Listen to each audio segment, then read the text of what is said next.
পৃথিবীর সবই নকল, এই পৃথিবীর সবই নকল, আসল কিছুই নয়। এক আল্লাহর গোলাম আমি, এই তো পরিচয় আমার, এই তো পরিচয়। ঠিক কিনা? কোরআন হাদিস শাসনতন্ত্র রাসূল আমার নেতা, উৎসাহ মোর চিরমলান ইতিহাস বীর গাথা। এক আল্লাহ ছাড়া আমার দিলে, এক আল্লাহ ছাড়া আমার দিলে নেই তো কারো ভয়। এক আল্লাহর গোলাম আমি, এই তো পরিচয় আমার, এই তো পরিচয়। ঠিক কিনা? আমরা কার গোলাম? আল্লাহ পাক আমাদেরকে তার গোলাম বানাইছেন। আমরা কি তার নাফরমানি করতে পারি? কথা দিছি, কথা কি ফেলতে পারি? আলহামদুলিল্লাহ, আল্লাহ পাক আমাদেরকে অবশেষে আনলেন, বসাইলেন। অনেক আলেমদের জবান থেকে শুনছেন, এখন কিছু শুনবেন মুযাকারা, তারপরে মোনাজাত হবে, বাসায় যাব। আল্লাহ পাক যা শুনবো বলবো সব যেন আমাদেরকে আমলের নিয়তে বলার তৌফিক দান করেন, শোনার তৌফিক দান করেন। আল্লাহ পাক কোরআনে বান্দাকে অসংখ্য জায়গায় কিছু কিছু সবক দিয়েছেন, ওয়াজ করেছেন। ইন্নাল্লাহা নি'ম্মা ইয়াইযুকুম বি, আল্লাহ বলেন নিশ্চয় আল্লাহ তোমাদেরকে ওয়াজ করেছেন।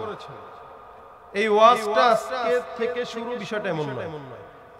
ওয়াজ জমিনের শুরু থেকে, আল্লাহ পাক আদম থেকে শুরু করে এখন পর্যন্ত কোরআনের মাধ্যমে আমাদেরকে ওয়াজ করেছেন। অসংখ্য ওয়াজ আল্লাহ পাক একাধিকবার বলেছেন। আমরা ওয়াজ যদি এক জায়গার ওয়াজ যদি 10 জায়গায় করি, কইবেন যে এই হুজুর একই ওয়াজ বারবার করে। মানুষ বলে না এগুলো? অথচ আমার আল্লাহ নিজে কোরআনে একই ওয়াজ বারবার করছেন। আর ওয়াজ তো আল্লাহর ওয়াজই আমরা করি, এটা বানায় করব না কেমন? নামাজের কথা আপনি যদি বলেন সব ওয়াজে খালি নামাজের কথাই বলে, তো এটাই তো বলবো, তো কই কাজ তো এটাই। আল্লাহ পাক নিজেই তো শত জায়গার কাছাকাছি প্রায় কোরআনে নামাজের কথা বলেছেন। আল্লাহ পাক বারবার তাকরার কেন করেছেন? যেন বান্দার ভিতরে বসে যায়।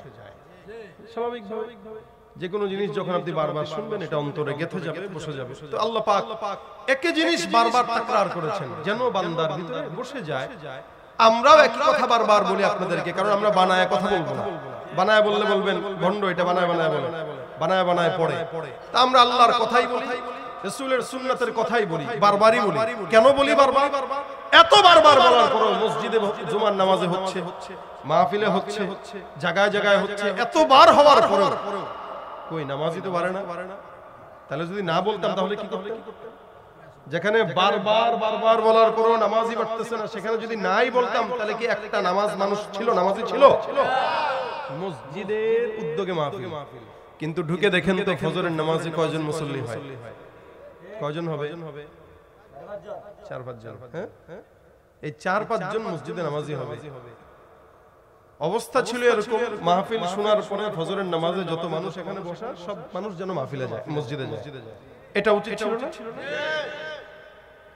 কিন্তু আফসোসের বিষয় এটাই, ওয়াজ হচ্ছে, কিছু কিছু মানুষ, জনগণ তাদের পছন্দের কিছু বক্তাকে লিস্টে রেখেছে, এ আসলে ওয়াজ শুনবে, নয়তো শুনবে না। কিছু মানুষ এরকম রেখেছে যে অমুক বক্তা যদি দাওয়াত দেয় শুনবো, নাহলে শুনবো না। তার মানে বক্তার মহব্বত, কোরআনের মহব্বত না। অথচ উচিত ছিল কোরআনের মহব্বত অন্তরে রাখা। যদি একজন মুয়াজ্জিন ওয়াজ করে, এটাই শুনবো। কেন? সে কোরআন থেকে বলতেছে। নাকি আমি কোরআনের কথা বলার কারণে কোরআনের দাম বাড়ে? আমার দাম বাড়ে। তা আপনারা আমার কথা শুনবেন, অথবা অমুক বক্তার কথা শুনবেন যে ভাইরাল, তারটা শুনবেন, অথবা যে 26 ইঞ্চি তারটা শুনবেন। কিন্তু এলাকার মুহাদ্দিস ওয়াজ করতেছে, তারটা শোনার লোক নাই। কেন? মানুষের ভিতরে শোনার যে ইখলাস, এটাই নাই, যার কারণে এদের কোনো ওয়াজ শোনার পরেও কাজ হয় না। আগে যেমন চোর, পরেও চোর। এই হলো সমাজের হালত। যদি হয় ওয়াজ মাহফিল চলবে, কোই ফায়দা নেই। অনেক করতে পারবেন, আসতে পারবেন, কোনো ফায়দা নাই। এই কারণে শুরু থেকেই নিয়ত সহি করেন, আল্লাহ পাক সহি নিয়তে শোনার তৌফিক দেন। অনেক সবক দিয়েছেন আল্লাহ। অন্যতম সবক আল্লাহ, আমি আজকে যে আয়াতে কারিমা তেলাওয়াত করেছি, এটা আল্লাহ পাক বলেন ইয়া আইয়ুহাল্লাযীনা আমানু। আগে আল্লাহ পাক ডেকেছেন, আগে আল্লাহ পাক ডেকেছেন হে মুমিনেরা, হে ঈমানদারেরা। আল্লাহ পাক ডেকেছেন আগে। আল্লাহ পাক চাইলে আমাদেরকে ভিন্ন কোনো নামেও ডাকতে পারতেন, কিন্তু মুমিন বলেছেন। আচ্ছা বলেন তো, একটা মুমিন যে আল্লাহ পাক আমাদেরকে ডাকলেন, এই ডাকটা কি সম্মান না অসম্মান? চাইলে আল্লাহ পাক ভিন্ন নামে, যেমন অন্য নবীদের উম্মতদেরকে আল্লাহ পাক বলেছেন ইয়া আইয়ুহাল মিসকিন, কখনো তাদের কিতাবগুলোতে আল্লাহ পাক তাদেরকে মিসকিন বলে সম্বোধন করেছেন। আমাদেরকে আল্লাহ পাক মুমিন বলেছেন, তার মানে তাদের থেকে আমাদের দাম বেশি না কম? আল্লাহু আকবার। দেখেন দেখেন, আল্লাহ পাক বলেন ইয়া আইয়ুহাল্লাযীনা আমানু, হে মুমিন। অর্থাৎ মুমিন মানে মুমিন কোনোদিন গুনাহ করবে না। মুমিন মানে মুমিন কোনোদিন কাউকে ঠকাবে না। মুমিন মানে কোনোদিন ওজনে কম দিবে না। মুমিন মানে কোনোদিন দুর্নীতি করবে না। মুমিন মানে কোনোদিন সুদের কারবারি করবে না। মুমিন মানে ঘুষ খাবে না। মুমিন মানে রডের পরিবর্তে রোডঘাটে বাঁশ দিবে না। এটা হলো মুমিনের কাজ। আচ্ছা বলেন তো, এই কথা যেগুলো বললাম এই অনুযায়ী কি আমরা কেউ মুমিন আছি? এরপরেও আমাদেরকে আল্লাহ পাক কি বলছেন? মুমিন। সুদ খায়, ঘুষ খায়, সুদের টাকাতে খাইছে, মাসে মাসে সুদের টাকা লাগে, খালি সুদের টাকা লাগে, খালি সুদের টাকা লাগে, 10 টাকা পাইলেও সুদে লাগে। যদি এসে চান আঙ্কেল বাইরে অথবা চাচারে অথবা মাগিনারে অথবা মামারে অথবা দুলাভাইরে 20,000 টাকা ধার দে, খুব অভাবে, পেঁয়াজের দাম যেবার বাড়ছে, পেঁয়াজ কিনতে কিনতে শেষ। এরপরে হজ ব্যবসায়ী যারা আছেন, যারা ট্রাভেলসের মালিক, ইনারা বলবেন আহারে এমন বিমানের ফ্লাইটের দাম বাড়ছে, আগে 80,000 টাকা দিয়ে উমরা করতাম, এখন 1,10,000 টাকা খালি টিকিট। কি ঠিক না? ভিক্ষা করে নি মানুষের ব্যবসা করবে। পেঁয়াজের দাম বাড়ছে, চাচা দেন না 20,000 টাকা একটু পেঁয়াজ কিনা লাগবে। চাল নাই, ডাল নাই, ডিম নাই, হেই নাই, সেই নাই। চাচা কয় ভাতিজা তোরে যদি না দেই কারে দেব? তোর প্রতি আমার এত ভালোবাসা, আরে তুই একটু আগে চাইতি। তার মানে আপনারা এটার সাথে পরিচিত, ঠিক না? একটু আগে যদি চাচা ভাতিজা তো এবার বুঝছে, আরে আমার চাচা কত ভালো, আমারে দিতে হয়, একটু আগে কেন চাইলাম না? 5 থেকে 8 টাকা বেটা এমনি সে টাকা দিবে না, খোসা দে তারপরে দিবে। বলে কেমনে? 20,000 2,000 বাড়ায় দিবে। চাচা দিব না 20,000 2,000 বাড়ায় দিবেন নি? দেন না একটু দেন না, 2,000 দিব না। চাচা কয় দেখি আমার কাছে নাই, তো চাচির কাছে থাকতে পারে, দেখি চাচির কাছে আছে। হয় কি হয় না? ইমানদার দাবি করে, 5 ওয়াক্ত নামাজও পড়ে, রোজাও রাখে, প্রতি বছর হজও করে। বলেন তো আসলে কি সে মুমিন?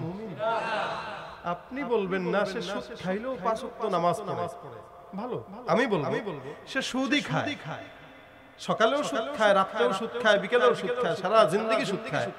মাঝখানে নামাজের জন্য যে মসজিদে যায় সম্পূর্ণটাই তার অভিনয়। সুদখোর কোনোদিন নামাজ পড়লেও সেটা অভিনয়, আর যদি পড়ে তাহলে সে সুদ খাইতে পারে। নামাজি কোনোদিন সুদ খাইতে পারে না, সুদখোর কোনোদিন নামাজি হতে পারে।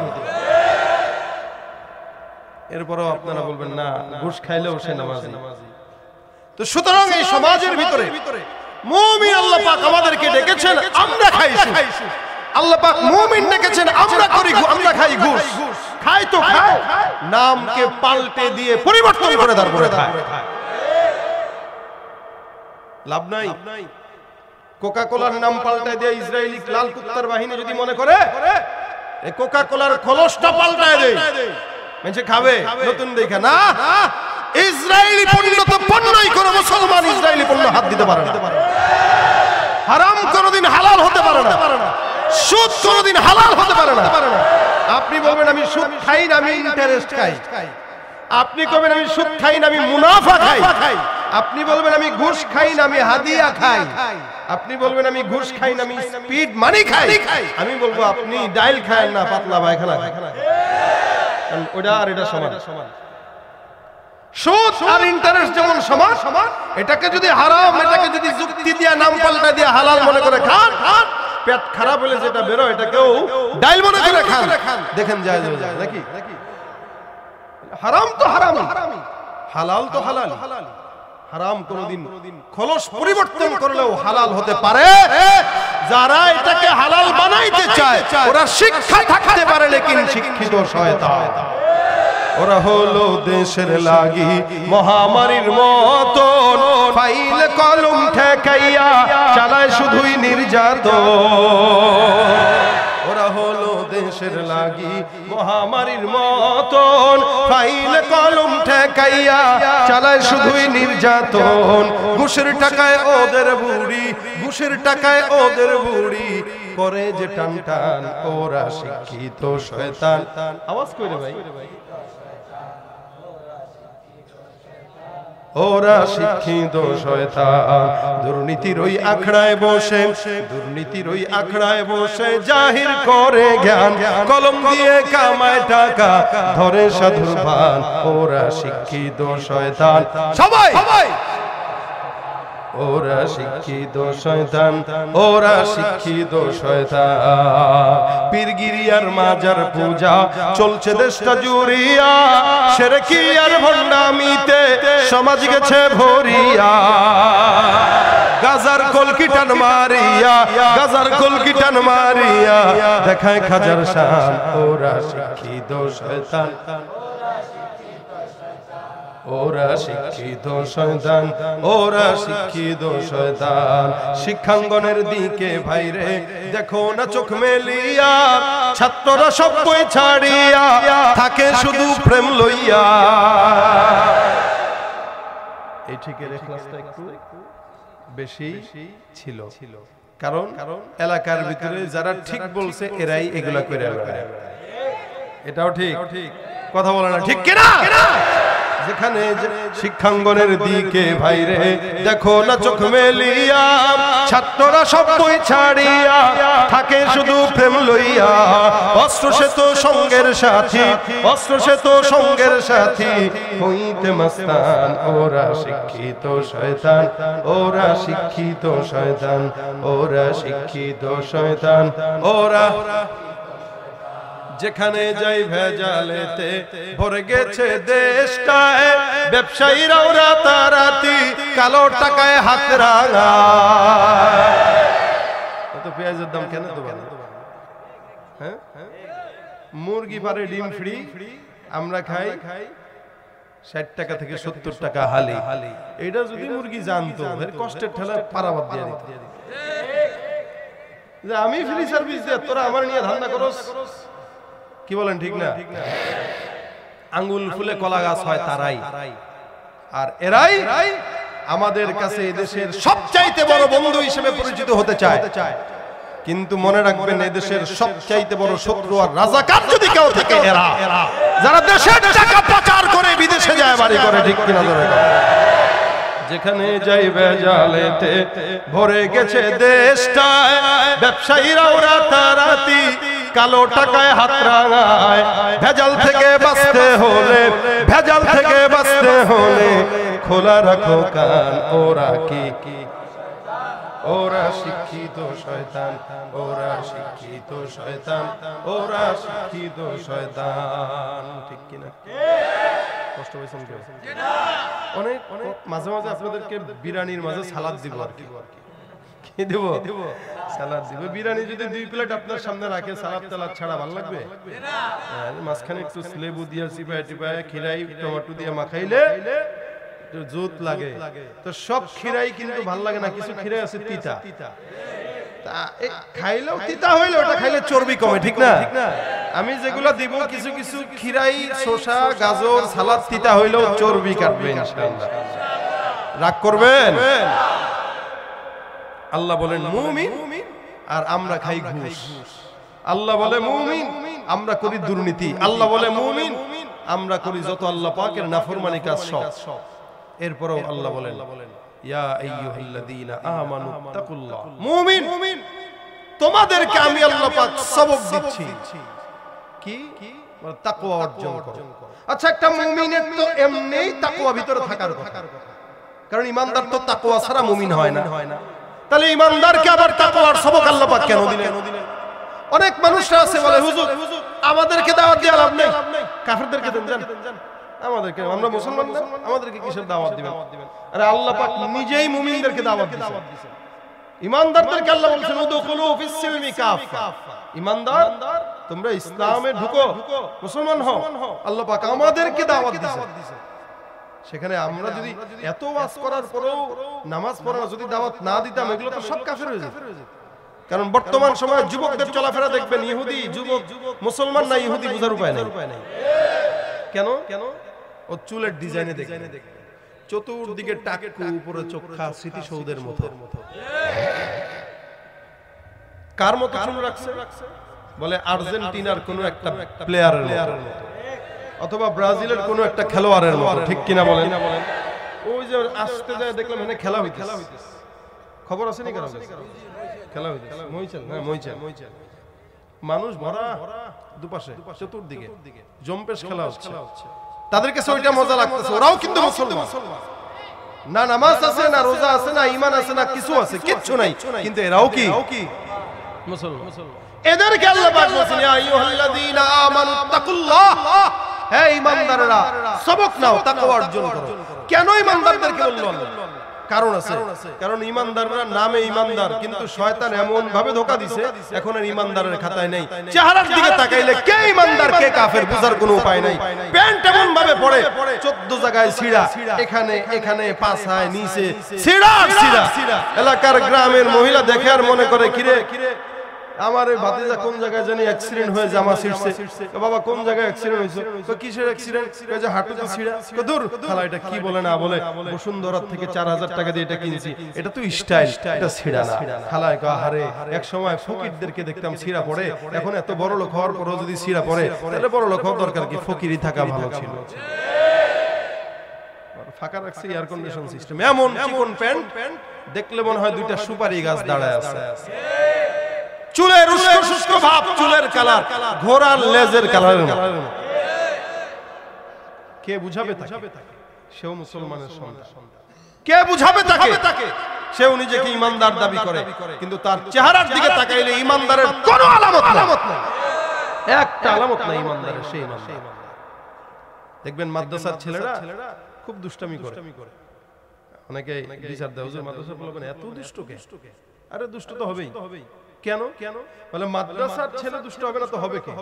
কারণ মাদ্রাসার ছেলে 24 ঘন্টা কোরআন পড়ে, শয়তান তো ওর কাছেই আসবে।